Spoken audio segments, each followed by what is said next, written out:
Você sabe o que é uma unidade de conservação? De forma geral, são áreas criadas para proteger a biodiversidade, os recursos hídricos e também modos de vida de quem depende desses territórios.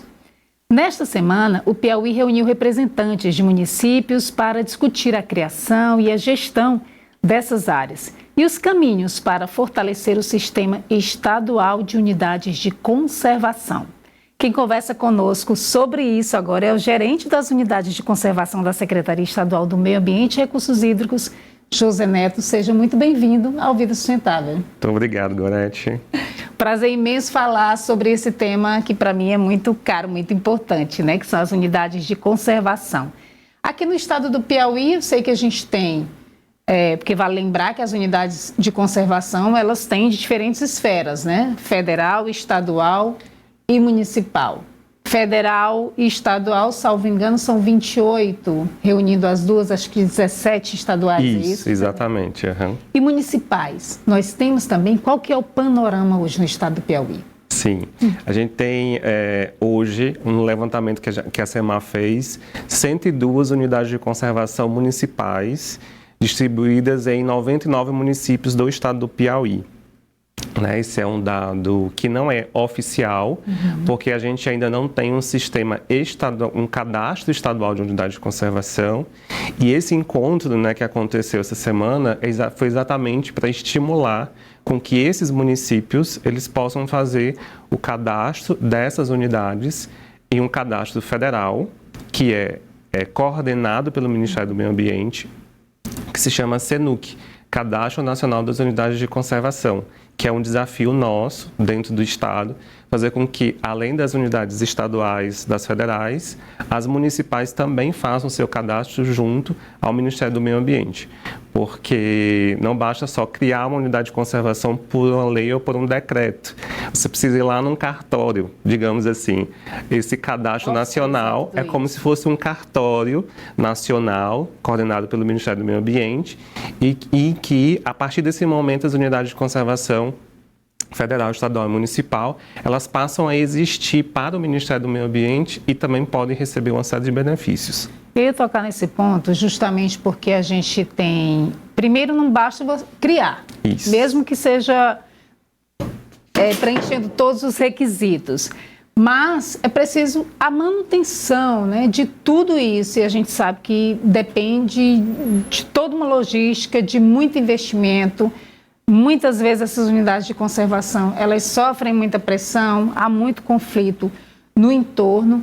Qual que é o caminho para a gente conseguir, de fato, unidades de conservação que cumpram a sua função? E qual seria a função delas também? Quero que você explique para o nosso público. Sim, a unidade de conservação, ela é uma área natural que possui características relevantes, Ela é instituída pelo poder público, você falou federal, estadual ou municipal, pode ser criada por decreto ou por lei, e a função dela é fazer a conservação dependendo do objetivo dessa categoria, porque existem, a gente fala unidade de conservação, um único nome, mas existem dois grupos, o primeiro grupo é de proteção integral, o segundo grupo é de uso sustentável, e dentro de cada grupo existem as categorias, A gente chama de categorias, são como se fossem tipos de unidade de conservação. E a função da unidade de conservação é cumprir os objetivos conforme o seu grupo e a sua categoria.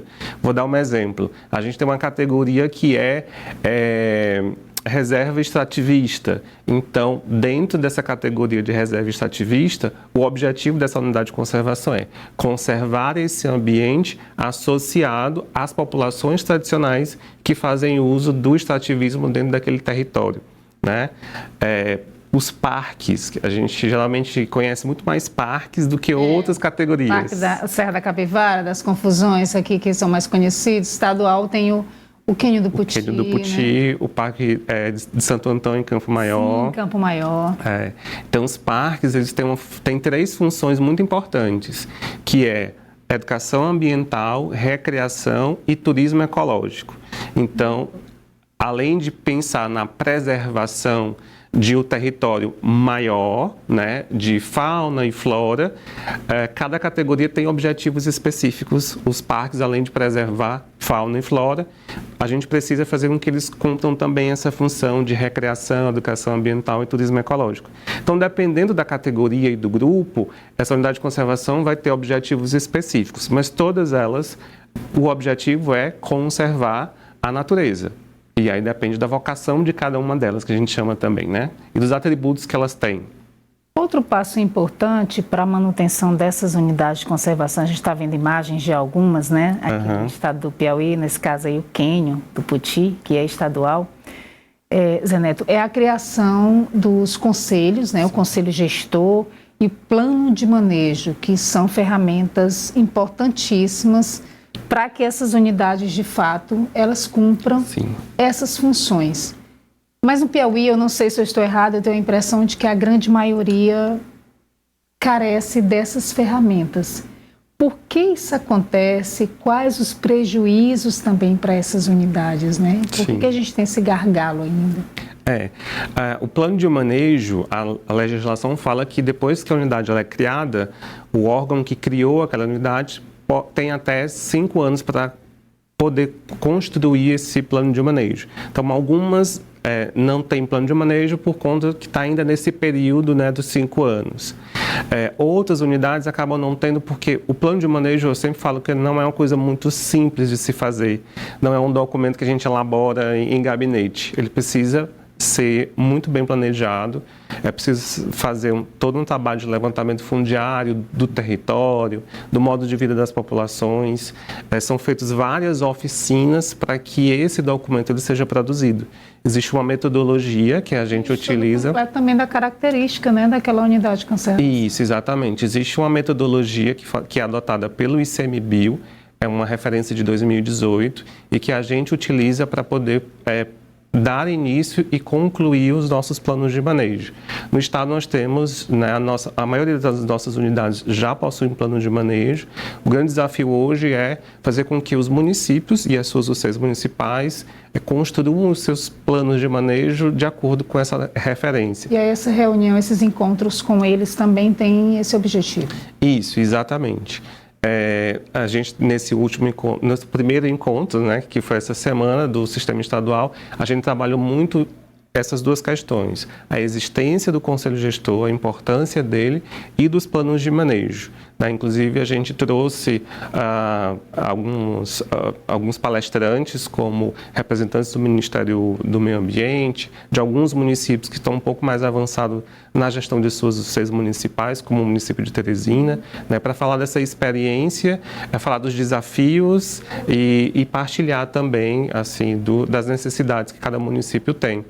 A gente presta esse auxílio, é comum fazer reuniões com os municípios para orientar. A gente tem uma portaria estadual que mostra o passo a passo de construção dos planos de manejo, dos conselhos gestores.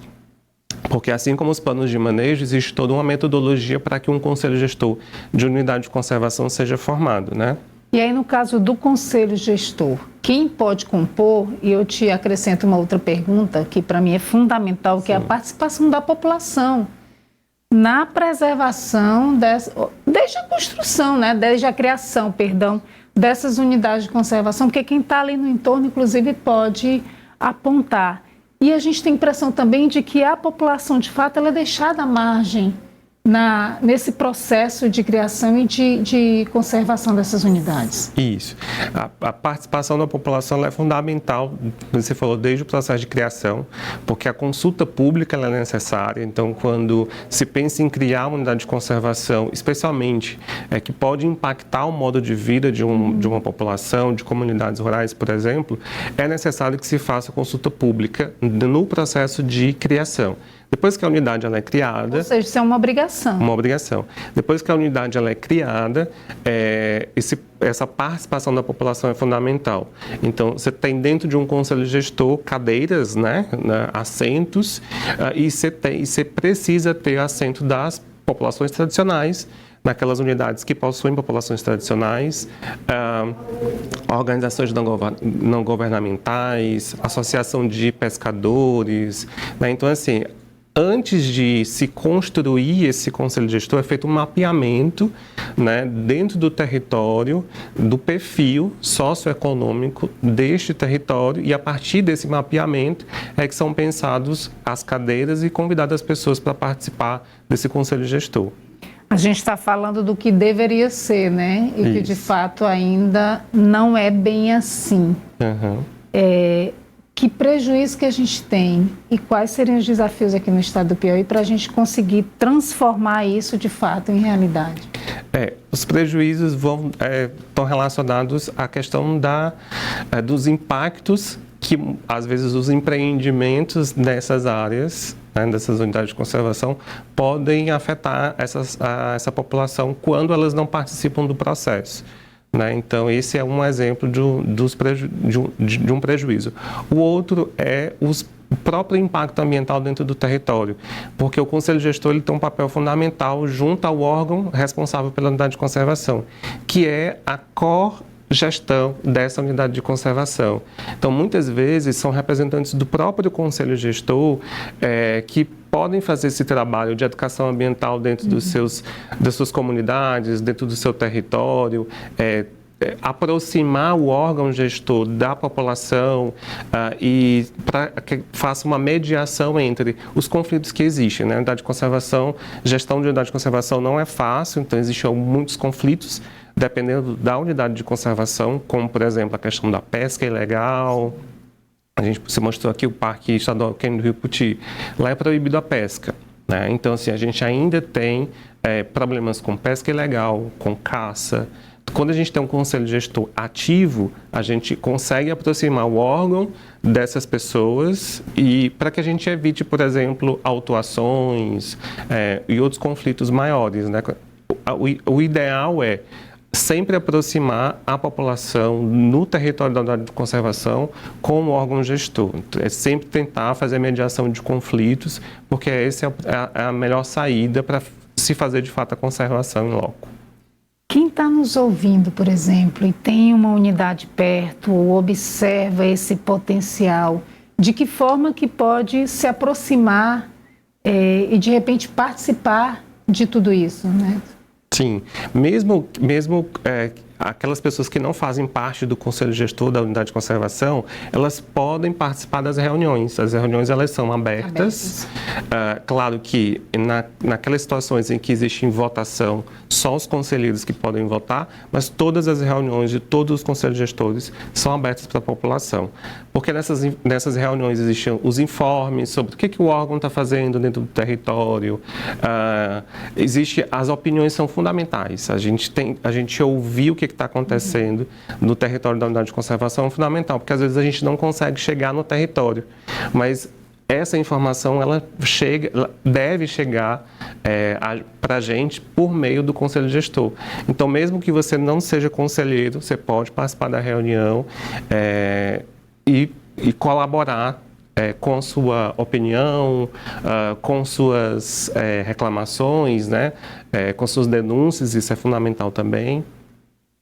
Quando funciona, como deveria, a gente tem um exemplo aqui, eu acho que é o mais conhecido de todo mundo, a Serra da Capivara, né?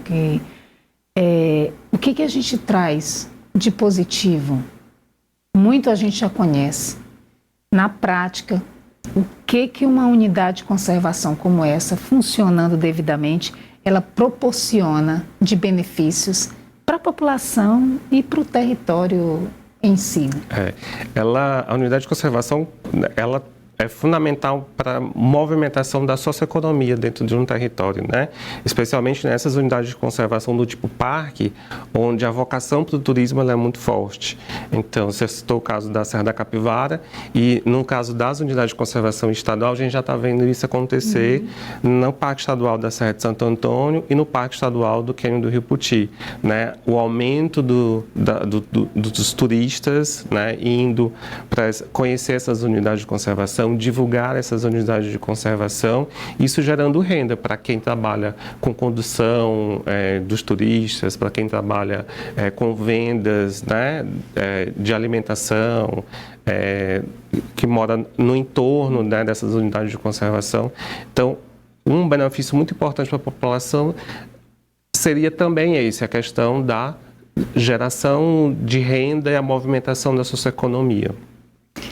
Zé Neto, muito obrigada por vir ao Vida Sustentável falar um pouquinho das unidades de conservação para a gente. A gente vai continuar acompanhando esse processo e esperamos que daqui mais alguns meses, quem sabe, a gente já traga resultados mais positivos. Sim, muito obrigado, Gorete. Obrigada. Gente, a preservação do meio ambiente, ela depende, de compromissos reais que impactam na vida de todos nós. A gente finaliza por aqui, não só pense, transforme. Muito obrigada pela sua companhia. Até o próximo Vida Sustentável.